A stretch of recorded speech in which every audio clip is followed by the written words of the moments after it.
मैं सुनी तिवारी आप सभी का अपने YouTube चैनल पे स्वागत करती हूँ, अभिनंदन करती हूँ। और मेरा गाना अच्छा लगे तो शेयर करें, सब्सक्राइब करें। और आज रामनवमी है तो इसके लिए आप लोग को एक गाना सुना रही हूँ, और अच्छा लगे तो शेयर करें।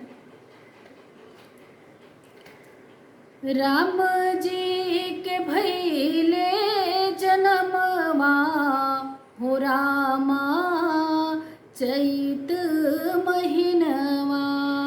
राम जी के भैले जनमवा हो रामा, चैत महीनवा।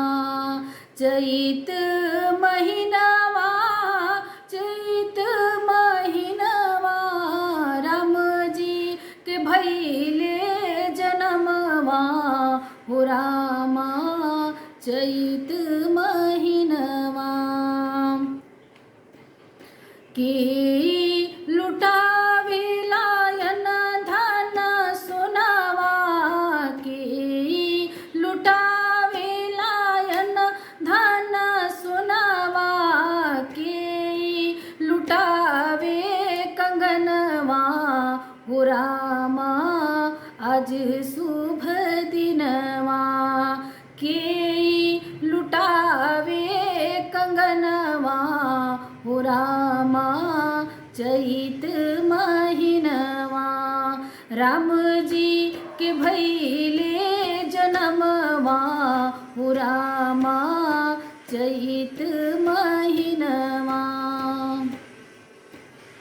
राजा लुटावेले अन धन सोनावा, राजा लुटावेले अन धन सोनावा। रानी लुटावे कंगनवा हो रामा, आज शुभ दिनवा। राम जी के भैले जनमवा हो रामा, चैत महीनवा। चैत महीनवा, चैत महीनवा। राम जी के भैले जनमवा हो रामा, चैत महीनवा।